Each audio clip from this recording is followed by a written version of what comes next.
So I think Catfish and the Bottlemen are probably my favourite new band of the year. In fact, I'll say that without a doubt. Thank you. Yeah, I'm sure actually. You're the best new well. band of the year. Thank you. And You're my favourite band. You've made this album, which we should talk about because this is your calling card, this record. Yeah, make or break moment, I guess. And also, you're probably sick of the sight of me, seeing as I follow you around on tour. No, mate, not at all. Steve's the first ever person to play us on the radio when I was 14, and he said that I was a poetic genius. That was his phrase, and I went into school the next day. I was like giving it to all the girls, like, what Lamacq called me last night. So, yeah, I owe it to you. I owe a lot to you, mate. And it only took you 7 years to get here. I know, mate. It's grafted. I know. It's my mum and dad is trying to kick me out of the house now. Like, I owe a lot of people a lot of money. I'll tell you that. Where are you from? Us as a band, or like me? Both. We're from all over the place, really. Like our guitar player's Geordie. My family are from just outside Liverpool, a place called Widnes. But the first 2 years of my life I spent around Australia because my mum and dad moved out there, had me out there, and then the band's lived in Llandudno in North Wales all our lives. So grown up there, so all over the place, really. It's a bit of a weird one. And for people who don't know, how did you come across this name, Catfish and the Bottlemen? The story behind that, it's a good story. This, like, my mum got run over when she was younger, couldn't have kids, and my dad really wanted a family. So, like, to try and start again, my dad flew him out, ran off to Australia together. Despite doctors saying there's no way they're gonna be able to have a kid, not even with like IVF treatment or anything like that, my dad was like persistent and kept going. And they tried twice for an IVF baby, and they were working 2 jobs and putting all their money towards it, trying like their utmost to have me, basically. And then on the last attempt, which was going to be the last attempt because they were like it's killing them to keep not happening.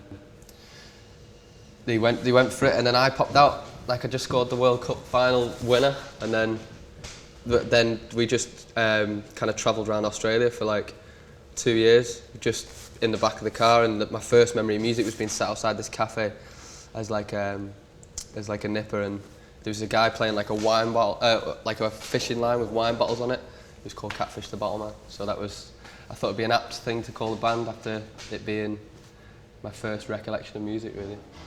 There you go. So Homesick then, tell us about this. Can you remember writing it? Me and Bob, our drummer, we were playing in this little cellar bar in Llandudno, like we were trying to get our name about. So we went around flyering, like in the middle of the night, flyered the whole town. So literally, when you drive through town, every single wall was just Catfish and Bottlemen posters about the gig we were playing. And this guy tried to start a fight with me for putting it on his pub, you know, like where he had his bands on. I put it on his pub, and he tried to beat me up and like rip them down and that. But I remember while we were walking around, I had an acoustic guitar and I wrote that riff, recorded it into my phone. I remember thinking that's the first guitar part I haven't stolen. Like, I thought, I've just wrote my first, you know, like I hadn't pinched that from anywhere. Are you the central character in your songs, or are you playing the part of somebody else? I always sing everything from my point of view because I think it comes across, you feel it more if you feel like somebody's singing to you, you know what I mean? So like, I am in about 90% of them, but a lot of stuff like I take from, like say my dad comes in drunk and says like slurs out a one-liner, and I'd be like, I'll have that, pens out. I write a lot about the people around me, and living in like Llandudno, it's such a small town, you kind of just hear good songs. Like when you're just at the bar, you hear somebody talking about something and you think, that's good, what did he just say? You know what I mean? And you just take I'm always writing little one-liners people say to me on my phone, you know, when they're drunk and that. So they're all true stories, you know, every single song's a true story, but everything's mainly about something that's happened to me, but a few little snippets from other people's lives as well. Kathleen, which has simpatico as a word in a song, that's really quite clever. Well done for slipping that in. Where was the germ of this idea from? Because is it a song about friendship, or an unequal sort of friendship? It's like, it's about being infatuated with somebody, but like in a bad way. You know, the person you call when you're tanked up and you know it's over and you know that you don't get on and you're always fighting, but something keeps bringing you back no matter how much it drives you crazy. Like, so that song is about just basically being like mad for somebody, but as soon as you're with them, being like, I don't want to be here. You know what I mean? Like, everyone's had that, so it's like, it is that classic, isn't it? You can't live with them, and you can't live without them. That's what my dad used to say about my mum. Really? He used to say that about my mum, yeah, because she was just, my mum's not, she's a nutcase. Yeah, it is, so it's basically about a song about that, and your simpatico bit. I thought I was the first person on the planet to use that in music, and I thought I was a genius. And then our manager's boyfriend texted me saying, "Have you ripped that off a Charlatans album?" Is that right? Is there a Charlatans album with that? It might be, yeah, actually. Yeah. So, but yeah, I think that's another bubble burst. I know, another one. Still, you know, you've got to have ambitions. I know. I'm just waiting for somebody to tell me that Homesick riff ripped off now, aren't I?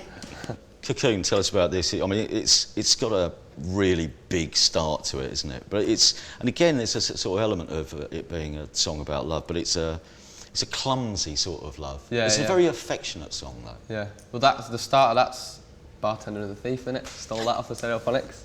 There you go. But it's a song about basically if you've ever been like with a girl and like all her friends are like, don't go with him, he's an idiot, or you're in a job that you really like and people are like, get a proper job. Like all our lives people were saying to us, like even like people in my family were telling me, get a job. Everybody just tries to coattail you, especially where we're from, and it's basically a song which is just like a two fingers up to everything in the world. Like to me, this whole band and my whole life is based around being in love with something, you know what I mean? And like I don't give a fuck what's going on around me as long as I love you, you love me, and that's all that matters, you know what I mean? And like, that's probably my favourite song on the album, that in terms of like speaking to people. I think it's really hitting people where I wanted it to, really. So Fallout. Now I've got an idea about this, but what's in it? What's in your head when you think about Fallout? What's your idea of it first? I'll tell you. You show me yours first, and then I'll show you mine. Fallout. This song is the last bit about the test tube baby. That's the bit about me being a test tube baby, obviously. I just started playing it and like I thought it was really good because it wasn't your archetypal hook. It was like nobody sings about being a test tube baby. You know what I mean? Because nobody is, as far as I know. If somebody does, then don't burst another bubble. Don't even bother telling me. But the song's basically about just like when you fall out with somebody, like when you have like basically have a row, and like I had a row with our old manager and he ended up leaving me in Leeds. So like the song's about being left in Leeds. He left and we had a gig the next day, so he left the singer of his band in Leeds and then he went to the next gig. And I was like, well, you know, you're missing someone, you know what I mean? So the song's, you know, basically about that and the backlash of it. Are you quite stubborn? When it comes to music, in terms of coming to the if it's actually in life I am, I guess, as well. But that song's not about me being stubborn, that's about other people being idiots. Pacifier is, I mean, I think this is quite conversational. Or it's almost like the dialogue could be lines in a book. Yeah. In a way, I think. That song's about this girl who I was really close to. Like her mum died at a really young age, and at like death in her family, we always kind of surrounded her. Whereas when people used to die in my family, my mum and dad were very really happy-go-lucky. You know what I mean? Kind of like hippies, but without the flares, kind of thing. My nan died at Christmas, and because it was Christmas, they didn't tell me, and I used to go to my cousin's for Christmas house, and I came back 2 weeks later, and I was like, where's my nan? And she was like, yeah, she died a couple of weeks ago. And I was like, why didn't you tell me? And he's like, well, you wouldn't go on your BMX if I'd told you, would you? You know what I mean? So they kind of sheltered me from it in I think a really nice way, you know what I mean? Like now when people die, I kind of just get upset, and an hour later, I'm just like, well, you know, that's the way it is, that's what life is, you know what I mean? So I'm made up with the way they brought me up. So the song was basically about, we used to always fight with each other about, she used to be like, how can you not get devastated when, say if I'd fall out with a friend, that'd be it. Like, we're not friends anymore, you know what I mean? I guess I am stubborn now you say that. But I mean, if somebody lies to me or like betrays me kind of thing, that's it. I'm not arsed, I'm not trying to torch the house or anything. It's just like, fair enough, you did that. I'm going that way, you go that way. You know? I've always done that, and like that song is basically about doing that. And she used to just always say to me, I don't understand how you can, like, you'll never understand what it's like to lose somebody you never had, which is, you know, fair enough. I just thought it was quite an interesting thing to write a song about, really. Hourglass, given that you know talks quite a bit about, you know, your relationship with people and keeping people close together. Yeah. Hourglass obviously then is almost quite a lonely song, really. Yeah, I love that. That's probably my favourite song on the album. That and Cocoon, like with that one, it's the only song I've ever chased. Like songs are just, they take as long as they do to listen to for me to write. Like it takes me 3 minutes to write a tune, and I never chased them. But that song was kind of like quite a heavy kind of strokesy tune. Like, and it was really good. But then I just started playing it one night, like after dinner when we were recording, and Jim was like, "That's fucking amazing. What is that?" And he was like, "Go record that," in a kind of like Daisy, Kurt Cobain. You know, have you heard that story about how he wrote Polly? That kind of dreary state, and it was kind of like that. And that take on the album is one take. Like, you hear me at the end like pick my stuff up and go, and it sounds like a builder picking up his tools and going, right, I'm done, see you later, you know what I mean? It's kind of about like being away from somebody. My girlfriend always says she's like an army girlfriend, because we only see each other like 5 times every 3 months or something. It's basically supposed to be a letter from her point of view, and I really like the lyrics on it. I think it's like an honest love song. You know what I mean? I'm proud of that one. Business. I mean, following on from Hourglass, Business. Really, it almost sounds quite petulant. Yeah. Do you think? This tune, I love this song, mate. It's not. Yeah, I don't think it's a banger. Do you like this one?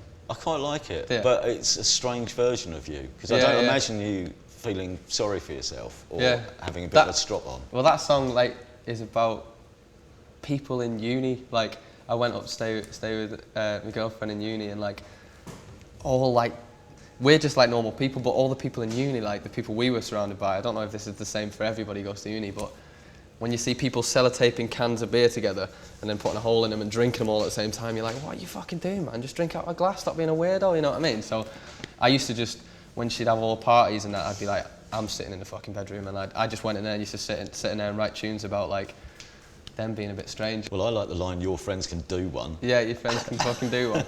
That's basically about them. They're all just weird, you know what I mean? Like, it was all just strange for me. It was like, I've been surrounded by like normal people all my life, you know what I mean? So going to uni and seeing all this kind of, you know, like when they play drinking games and they do all that kind of Zulu warrior, down it, mate. It's like, whoa, mate, I'm just gonna drink it, I'm chilling. 26 is one of my favourite tracks on the album, partly because of the way it sort of instantly tells you the melody of the song. It seems to be really emphasised at the start. But what's it about? Is it about someone who's just really sharp?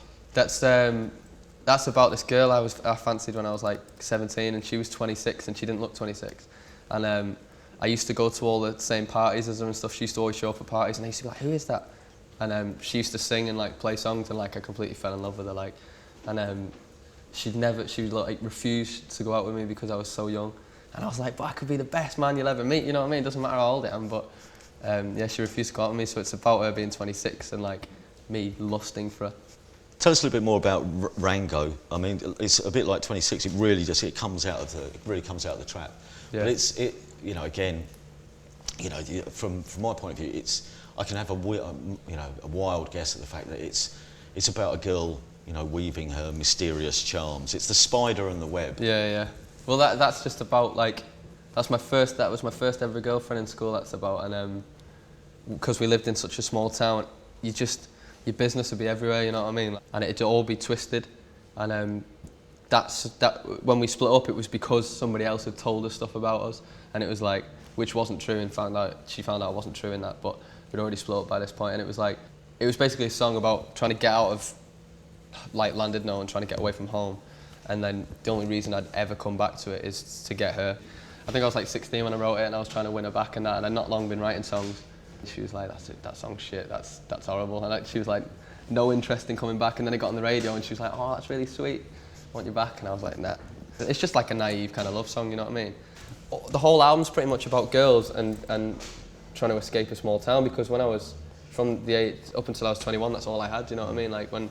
But do you think that's true though, in a way? Because actually what it's about is it's about a character growing up and experiencing things. I mean, it's not, girls may be the sort of the jump off point, but it's, you know, that's the springboard for the idea. But actually I think a lot of this record is really about how someone, if you take the time to look at why you do things, these are why you do things, it's showing basically the working out in your head. Well, that's like all I ever did was sit and write songs, go out and drink with my mates, and then go and play gigs every now and again, you know what I mean? And this was before we were all on the dole, and we never had any money, we had nobody coming to see us, so like I didn't really think about what I was writing about. So the whole album is just basically, it's really simple. Like I like songs about girls, you know what I mean? They're my favourite songs. It's kind of all I knew really, and like when I was growing up, from the age of like 16 to 21, all I wanted was like girls and like, you know, to get out of Llandudno. That was it. That's still all I want really. But I don't need a girlfriend now because I've got one and I love her. And but I still want to get out of Llandudno. Sidewinder, it's one of these songs which has those sort of that teasing sort of intro, but it sounds a little bit disappointed. Not disappointing. Oh, right. It sounds disappointed as a song. As in, what sense? It's well, it just sounds like it feels. It sounds like it's been. I don't know. It's just I don't know what it is. Subliminally, that it feels like it's been let down. Right. That was the first song we wrote with our new drummer. Like we got rid of our drummer when we were kids because he wanted to work in a bowling alley, basically. So we got rid of him, and he came in, our drummer, and he plays like. He's really groovy, you know what I mean? Like, and when we first started writing, I was like, fuck, he brought this kind of like dark lo-fi groove, and I remember him playing this beat, and we basically wrote the riff around it, and that's the first song really that we based around a guitar part, so like the guitar riff, and the whole song is based around making people groove, and that tune has been like a live tune really, like when we play it live, everyone just loses their shit to it. It's like at that tempo where everyone bounces. You know what I mean? Like a tempo Oasis were really good at getting. But it's not slow enough to be a slow song, but it's not fast enough to be a fast one. It's just like it's proper sleazy. It's walking on pissed. You know what I mean? And it just makes people go crazy. That song live. That's the only song on the album really that's just lyrics about nothing. I wanted to try and write a tune like like Hey Bulldog, like John Lennon kind of. Throwing words, making them rhyme for no reason, but that song's basically one of those songs, really.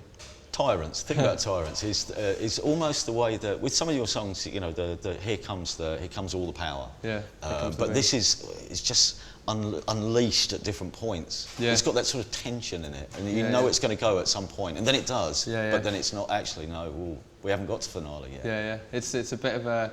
We used to do that. We used to do this. The outro of it, like everyone would think it was the last note.